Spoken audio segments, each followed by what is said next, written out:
What's going on, everybody, and welcome to Drew and Chase Side by Side. This is coming to you from San Diego, California. I'm your host, Drew. And I'm Chase. And this is a musical podcast where we pick a year, we each pick an album from that year, and we put them up side by side. We see if there's any similarities, any differences, what we like, dislike, any interesting facts, or any connections between the artists. Make sure to like, share, and subscribe to the channel. And now, Chase, let's get into it. All right, so for the albums we picked are the fourth solo studio album by country folk singer-songwriter Jason Isbell. And then the other one is, I think, the second album from Mac Miller. It's kind of an interesting title, Watching Movies Without the Sound On. Watching movies with the sound off. Sound off, yeah. Yeah, so we could start with the Jason Isbell one. So, yeah, this album is pretty introspective, and it's his first album after he got sober. So that kind of resonates and kind of is the theme throughout the album. He also got in a serious relationship, and I think I read something about him getting married like 2 days after was finished recording or released, something like that. So kind of this album really is a pivotal shift in directions for him. Mm-hmm. Whereas before, he was in the band Drive By Truckers, and they're more of that kind of alternative country hard rockin' outfit, kind of in the vein of Lynyrd Skynyrd and Molly Hatchet and stuff like that. But this definitely, he takes a massive step in his songwriting, and I think you can tell that on the first song, Cover Me Up. It starts so brutally honest, and he's just kind of painting the picture of all these things happening in his life, and it really I think is what am I trying to say? He's kind of saying he now has given up this part of his life, being drinking and drugs and stuff like that, but is now being filled with love. Yeah.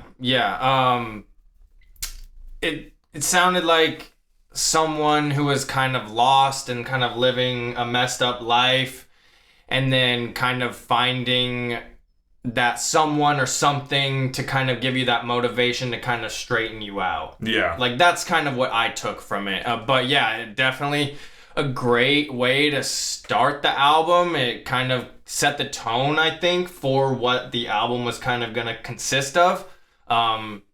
But yeah, I thought it was very good with the storytelling and can paint a good picture of what was kind of going on.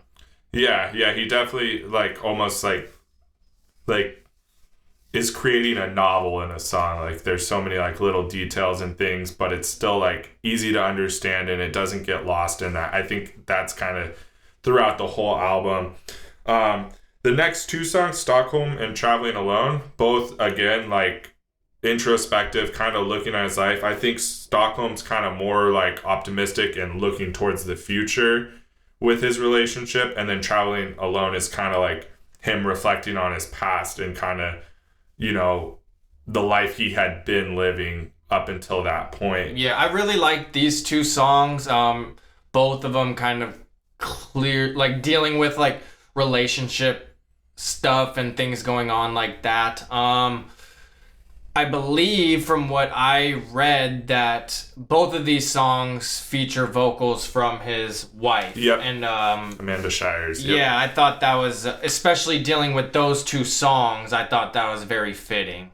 Yeah, definitely. It gives it that kind of full circle kind of connection. Exactly. Yeah. I liked Stockholm. I thought that was it started out pretty upbeat. I liked that feel, while Traveling Alone kind of, I said it had a good mix of the first two previous songs. It kind of had a good mix of both of that upbeat, but that kind of little somber, underlying country type feel. Yeah. So yeah, I definitely like those two songs. And then it goes into Elephant, which man, is a brutal song. Oh man. It's one of those country songs kind of thing that just tear at your heart every time you hear it. It makes you definitely like, yeah, it's very emotional, very powerful.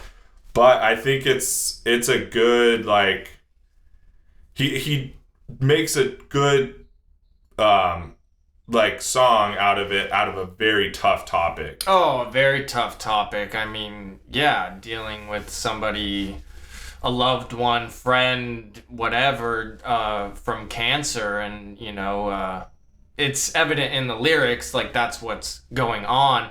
But yeah, it made me tear up. I said the same thing, as emotional, as powerful, and definitely, I would say the best one so far on the album. It just to me, it just struck a chord differently. Like I had a thought of where I thought the song was going, but then the more I listened to it, I was like, oh my god, this just took me by surprise, and I teared up. I was like, oh my god, this was heavy. It was definitely worth the listen, and I really enjoyed that one. Yeah, definitely. Yeah, it's I mean, the guitar, everything about that song is just, it's beautiful, but it's like, like beautifully broken in that way.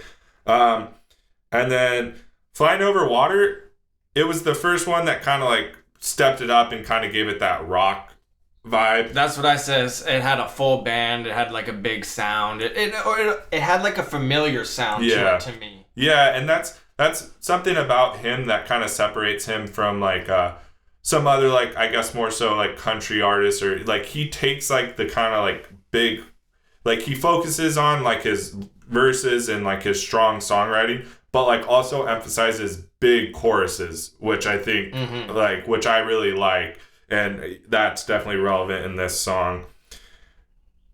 And then Different Days, that's actually probably my favorite song on the album. Was it? And I didn't know this song prior. Like I've listened to this album a couple times a long time ago, but I love the guitar work in that, like just that descending, like kind of guitar work, and just like I really like how he's saying like he's matured and grown. Oh yeah, the first listen I didn't quite understand it, but then I listened to it again, and it is one of my favorite songs on the album too. I mean, Elephant, probably the top. It's hard to be like that's your favorite song, but it's like probably the best song. Like it's hard because it's like it's such a tough topic on Elephant. Yeah. But it's such a great song. So. Yeah, but then listening to Different Days the second time, I kind of understood it a little better. I was like, I took it in better, or I think what you were saying, how you kind of grow and mature, and how you're not the person who you were in the past, and how you can change and things like that. So, which I think is very like works well into the next song being Live Oak, because he's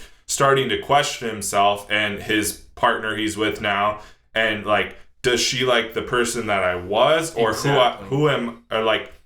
does the person I am now still resonate or bring that same? And that's something I've dealt with, like when I've like taken breaks off drinking and stuff like that. Like I like with friends in different relationships, you're like you've been this person with drinking and for this time, and then you're like, are they still gonna think I'm funny or like want to hang out if we're not doing those activities? I think a lot of people who struggle with that kind of deal with that, whether it's whatever the addiction is. I think you struggle with that because you form your identity based on that. So I know comedians and stuff struggle if they're not on stage. Right. They're like, what do I do? Yeah, or if it's drinking, it's like, if I give up drinking, like you're saying, are they still gonna like me? Am I still gonna be able to do these things that I enjoy with the same mindset and stuff like that? And I like that song. It took me, again, the second time around to kind of fully grasp it. But I liked how it started with just the vocals only. It was really strong, powerful, and then it picked up from there, for sure. Yeah, and then the next two songs, songs that she's sang in the shower, that's great. He throws a couple good nods to other songs and stuff, and kind of about, it's about, a relationship falling apart, essentially. And then New South Wales, it's kind of, again, this whole album's really reflecting on like just kind of his past, and like him just taking the steps moving forward. That one was a little bit hard to follow too. Yeah, that was kind of, I guess, the one on the album. I guess those two would be the two that like didn't grab me the most. I liked songs that she sang in the shower. You know, good lyrics, storytelling, all of that, dealing with the breakup. And, like I'm a sucker for that type of song. So that one did stick out to me. But yeah, I struggled to follow New South Wales. Yeah. But I liked the sound of it. It had like that kind of country sound. The strings were nice, and it had that somber feel. But it was just a little hard to follow. I didn't quite grasp. Yeah. It might be one of those ones that I'll listen to again and be like, oh, okay, now I get it. Yeah. And it might become my new favorite song. That's what tends to happen. And then moving on, Super 8, that's just a great rowdy rocker. Just the punched up guitars and the slide work and just like, it's just a thrasher of a song. I mean, the content's about like just parties, hotel room encounter going wrong, and just like kind of one of those like drunken nights you wake up and you're like, what the hell happened? I read about this one a little bit. I guess it's like a combo of like 4 to 5 stories that happened throughout the tour scene or whatever, and they just kind of combined it all into one story. Yeah, it definitely had that more upbeat rock kind of just like that just southern punchy. rock. That song definitely like is very reminiscent of his like Drive-By Truckers stuff. Just that rowdy kind of like beer drinking and hell raising kind of music. Yeah, and then you get into this next song. That again, another very heavy topic. But again, like I said earlier, it's like he's almost written a story in like a song, because there's just little like it's not like every last detail needs to be there for you to understand the story and what's going on. And it's something that happens, I think, way too often is, you know, family sexual abuse and stuff like that. And for a songwriter to shine a light on that, I think is cool, and to do it in such like an elegant, like almost like a sophisticated way. Yeah, not straight in your face, but still like you get the point. Yeah. Like definitely. It was it was hard to listen to. It's kind of hard to put into words like what it really makes you feel, but you know this goes on, and you know it's a uncomfortable and terrible thing that happens, but to have that light kind of being shined on it is definitely a good thing. Yeah, and then I really, Different Days and Relatively Easy, like how he closes out the album, those are probably my two favorite songs on the album. I really like, at first I didn't get Relatively Easy. I was like a little confused about it. Same. But then like listening to it, and he's like talking about like definitely like mental health in the second verses and stuff like that. So he's saying like, you know, compared to most, like, we do have it relatively easy, but that doesn't mean it doesn't matter. It has to be easy. Like, so he's just talking about like, the struggles and stuff like that go on. And it's I think it's really powerful, and again, just good songwriting, good like throughout the whole thing, good melodies, and good just delivery on all aspects. Yeah, I thought the same thing with that one. It took me, again, probably the second listen or so, and then I kind of understood it a little bit better, especially, you know, kind of dealing with my own personal things. I definitely was able to relate to it a little more on the second or whatever go around, and I was like, okay, just because we have it better than most people around the world doesn't mean that your mind will still get in the way. Exactly. You know? And that kind of was what I took from it. But I it's saying all that, and then I also think that the optimism that is like there. Mm-hmm. Yeah, definitely. Like it's saying like, you know, it's okay to feel this way. Don't like think that what you're doing is like not, or like how you're feeling is not okay. Which is great. So I thought it was a pretty solid album. Not typically my style, but it was it was good to listen to. It was good to get into some newer sounds. You know, it's not brand new to me, but it was definitely not within my wheelhouse, but there was definitely some powerful songs on there for sure. Yeah, and last thing we'll say about him is, so this was like I was saying earlier, the turning point in his kind of career, and then his next two albums after that have just kind of built on the momentum. He's gotten even better as a songwriter, which is just crazy. And he's actually getting ready to release his next one, I think, next month. So I'm pretty excited looking for that. So, and yeah, I saw him live. Great performer, just like class act for sure. So yeah, that's awesome. So yeah, now we'll get into Mac Miller, watching movies with the sound off. I found it pretty interesting, both of these albums.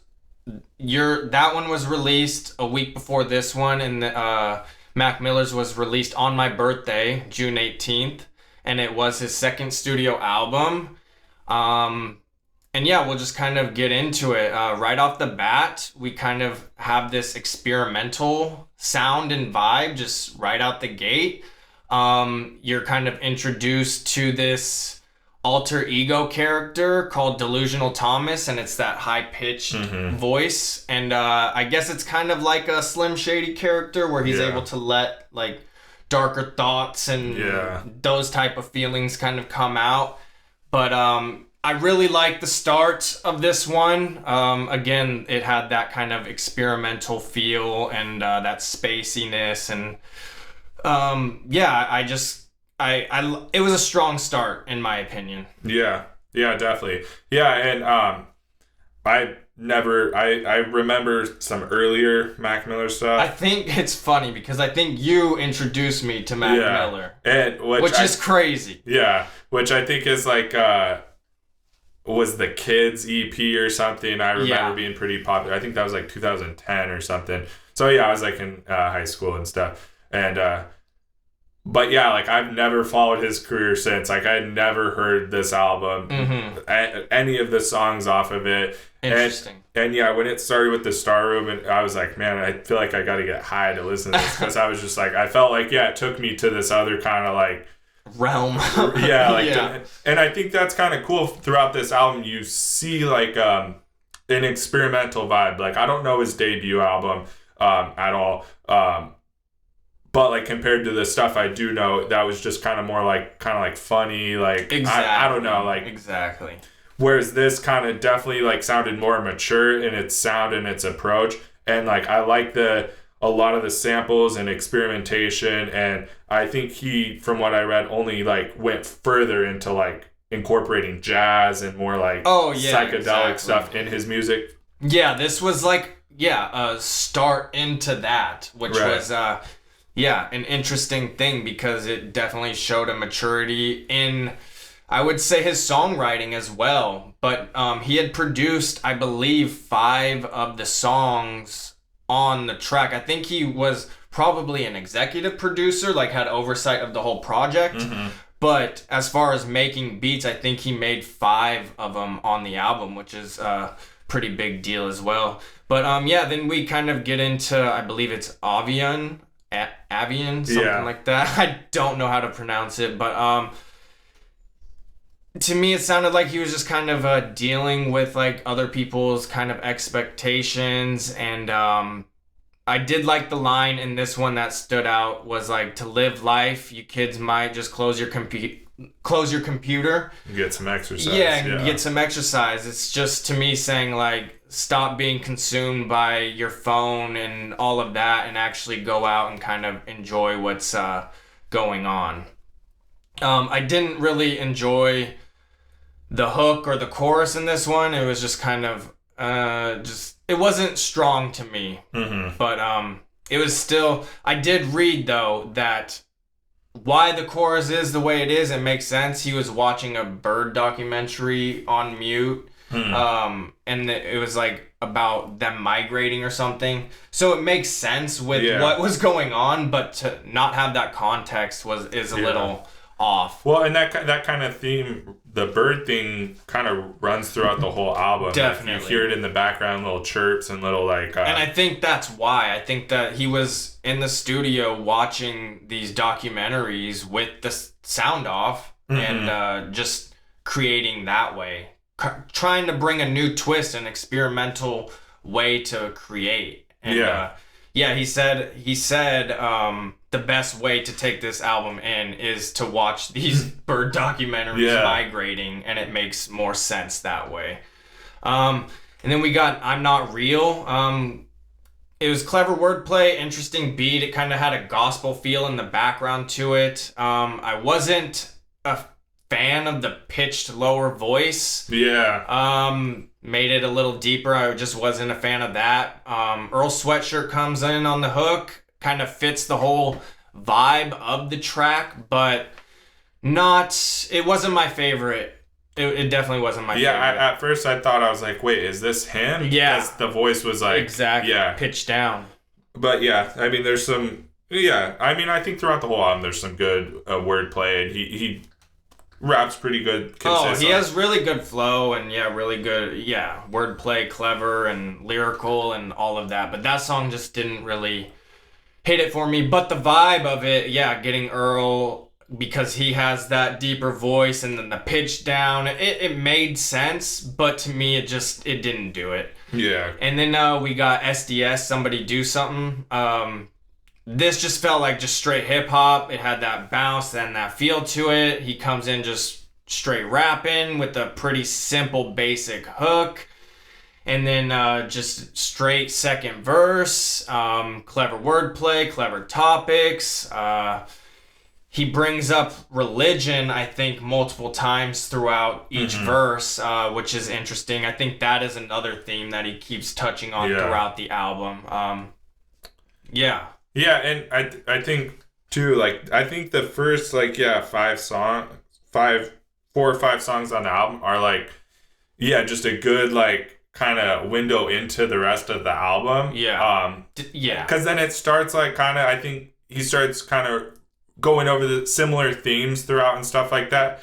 But like overall, like I thought all those songs were pretty good. And then Bird Call, again going back to the bird theme. It was good. The second verse a little crazy about Mila Kunis and stuff. I wasn't the biggest fan of this song. The beat, it just sounded like there was a lot going on. Of course he has good flow, don't get me wrong, he can rap his ass off and everything like that.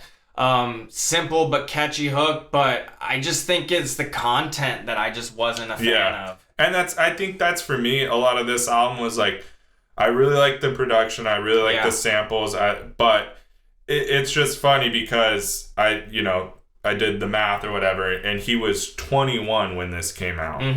So, and he had already gotten success, and so he's dealing with all these things at such a young age, like these like questions of fame, like now all these people are like surrounding themselves around me and want me for my money or whatever, and that's just kind of like it takes, like, it definitely takes a toll on him, and not so much in that song, but like just kind of throughout the album. That was definitely the album theme that I picked up. I did like the next one, Matches, with Absol. It just had a good feel to it. Absol comes in starting the first verse. He's telling kind of his story about growing up and, just... Was he another young guy on the scene? Absol, Schoolboy Q...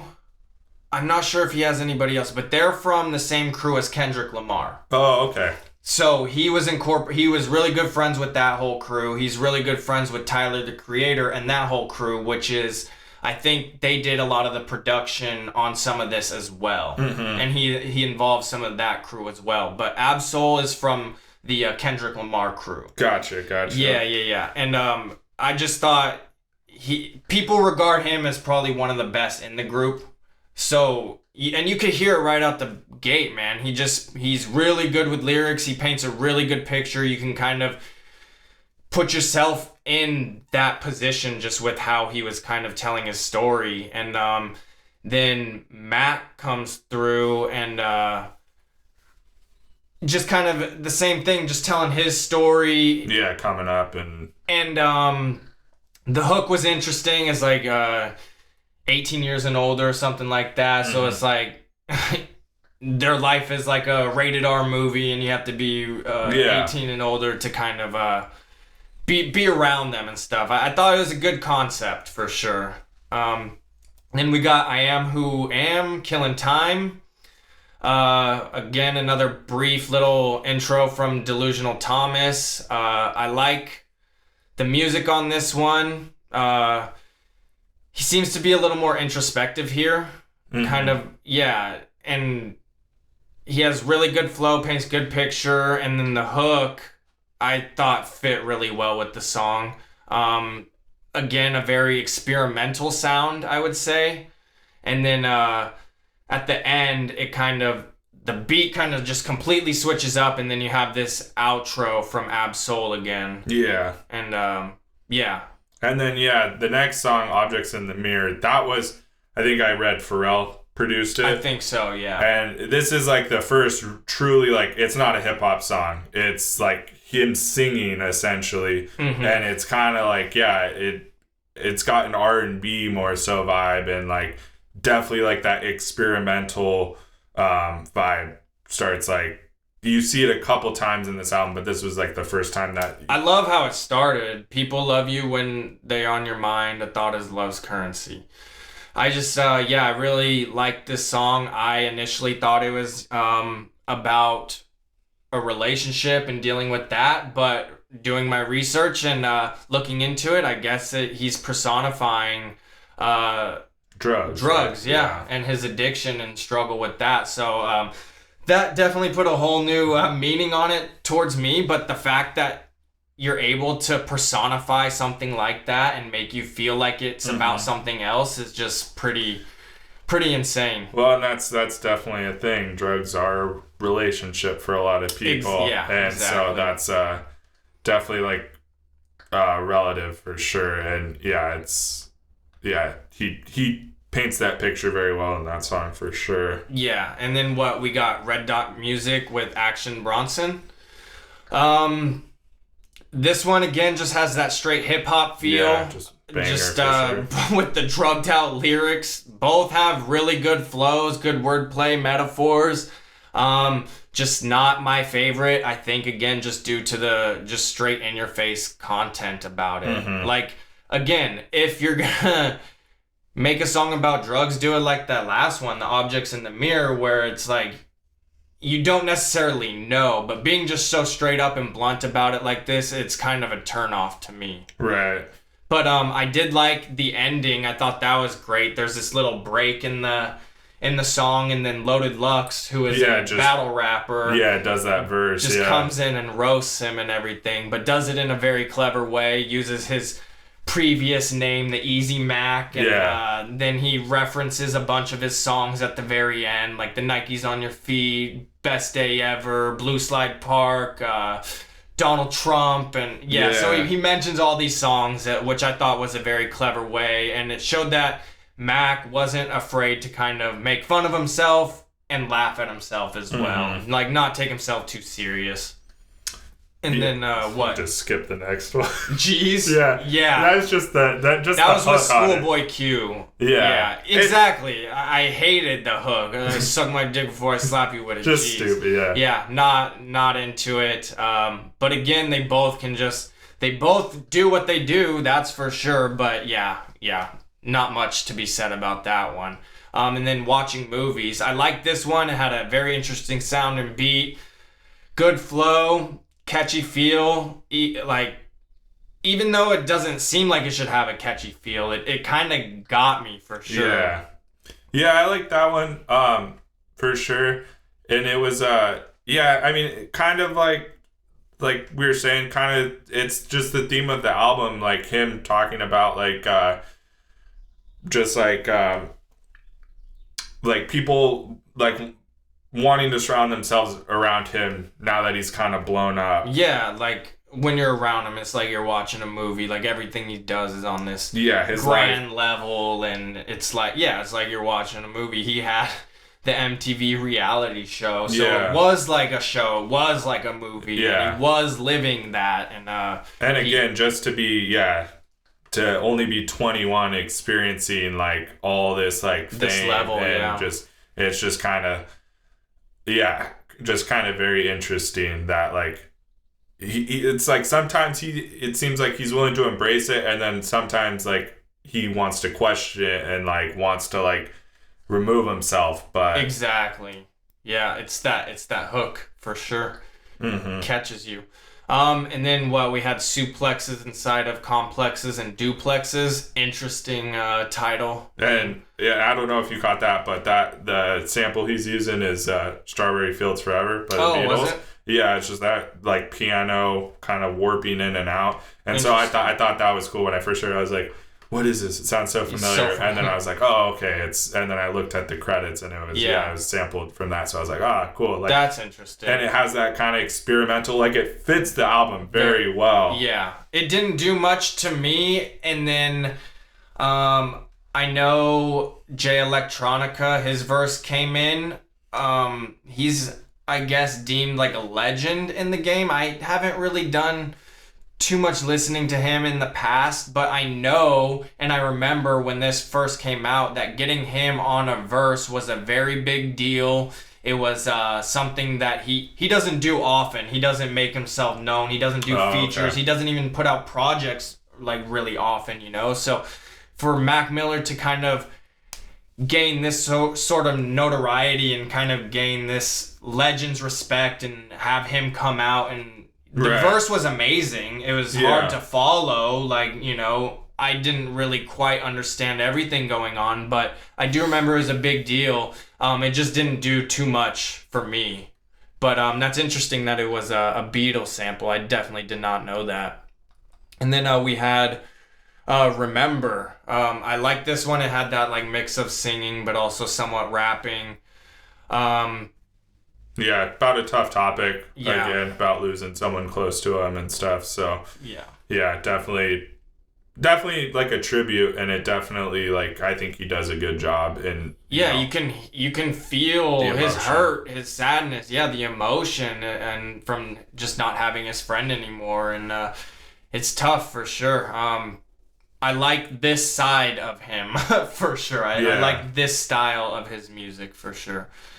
And then Someone Like You, I liked that one. It had that interesting kind of experimental sound. I guess we can stop saying that experimental sound because the whole album kind of has that feel. I really like whoever is singing the hook or whatever. Someone Like You. Yeah, I really like how that complements just the vibe of the song. I really think like whoever that is had a good voice, and then it just like flowed very well with the sound of this song. I mean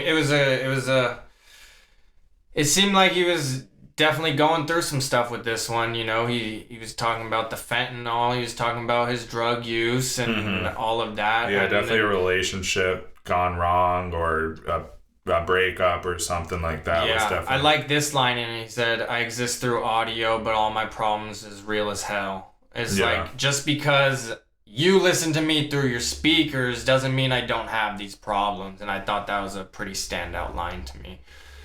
And then we had Aquarium. Yeah, I thought this had a good sound. It was interesting topics. He kind of kept bringing up history and kind of just thought-provoking subjects and things like that. And how kind of people become obsessed with celebrities and fame and kind of trying to chase that, and how we're not really focused on, I think being outside and in tune with nature and things like that going on. Yeah, and the title, like how I like kind of understood it was like, you know, he's like in an aquarium looking outside at the rest of the world happening while still kind of trapped inside of something being watched by everyone else. So it's kind of that weird like there's more out there, and there's like, but like here I am, I'm stuck with my own thoughts, I'm stuck with all these things, but I'm constantly being watched and there's pressure on me, and I can't really get away from it. So it's like he's kind of put himself in this aquarium essentially. Definitely. And like I like that kind of concept for sure. Yeah, I think it had been mentioned on one of the previous albums we had listened to a couple weeks back, like the aquarium theme. And then we got into the last song. This was when I first dove into the album, because I definitely like got this album around the time it came out and everything. This was one of my favorites. He just kind of is playing the piano, singing, has that euphoric feel, kind of fits with fits with the name of the song. And you'd think it's either about drugs or a relationship or something, but doing some research into it, man, just straight vagina. Yeah. And I thought that was pretty funny, and it makes sense, like, when you actually like listen to it with that in mind and those metaphors going on. But this one definitely kind of always stuck out to me, but not knowing that side of why. And that's the thing. Sometimes I like when artists don't come out and directly say this song is about this or whatever, because it should be up to the listener to interpret. And so just because he said that, like, I can still interpret it your own way, how I want to, which I think is like, I mean, that's a good artist, you know. It's like obviously if someone paints something and you interpret it your way, you see what you want, but they're like, no, it's a tree and you see a dog. Well, like, you're probably still gonna always see the dog. So it's like, however you want to see it is, I think, like, you know, the important part with digesting any music, especially new stuff. Like, but I find it interesting getting what the actual meaning is. Like, I find it interesting because you typically do form your own opinion of it, and then to see the real meaning is like, oh, I was way off, or I was pretty close to it, you know. It's but it's always gonna be up to the artist, you know, that's for sure. But I'll tell you just a little personal story if we have just another minute or so. I went to the Space Migration tour, which was he was touring this album. It came out before then, and then he toured it. And it was August 10th, 2013. I don't remember the entire show. I do remember Chance the Rapper was there. But it was he had Action Bronson was there. He had that, the band The Internet, like I was telling you. And he put on a great show.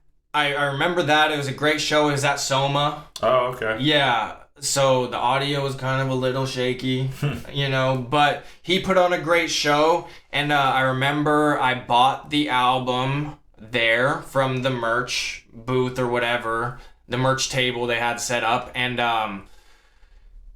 I've been to concerts before. I know the artists kind of chill and stuff. And this was the last night of the tour. And the person I was with stayed with me. There was probably a group of 20 or 30 fans that kind of stayed after their kind of, they had it blocked off so you couldn't go straight to their bus or whatever. But, like, he saw the group of us and he came over and he was like, yo, it's the last night of tour. I'm not really like wanting to kind of interact, want to just get back to the homies. It's like, we just kind of want to celebrate the end of the tour and all of that. And everybody understood, everything was cool, you know, but he made it special for sure, because he then took out his phone and like made us all sing like This Little Light of Mine, and like did like a whole minute video of like the whole thing. And then he was taking a few pictures and like he noticed that I had the album and he like made it like, he's like, hey, he's got the album, and like made me stood out and like took a picture with me and everything. So you can check that on Instagram or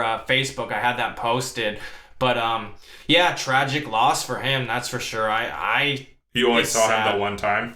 Yeah. Oh, okay. Yeah, I know I've seen that picture. So, definitely died way too young. Way too young, and you know, the drugs. Vices, Drugs will do that, and that's it seems like some of these artists want to live that life, but then never learn because it always ends the same. And that's the big, I think the big thing with these two albums is Jason Isbell learned. He learned from his mistakes, got sober, and you know, has had a flourishing, successful career continuing. And unfortunately, the same can't be said for Mac Miller. So it's but it's like the two albums are kind of like the opposites. Yeah, I guess. Yeah, when you say it like that. One is caught up in it, still like trying to figure it Navigate, out. Yeah. And then the other one's like looking back and trying to move forward. Yeah. So interesting stuff for sure. I definitely recommend both albums. Yeah, both strong albums. I had more gravitation towards Mac Miller's album when it first came out. Listening to it again these few times, this time there definitely was those songs that I didn't quite get me as much, but still a strong album all the way through. Good production. Like I said, I think he worked on 5 of the beats, so that's good. And yeah, I'm definitely gonna have to check out more of his stuff. You said he has something new coming out, right? I think May 15th or sometime in May. So yeah, it's right around the corner. He's released a couple singles already. So yeah, I'm pretty excited. Looking forward to what's next for Mr. Isbell. All right, so that's gonna do it. And until next time, everybody, peace. Later.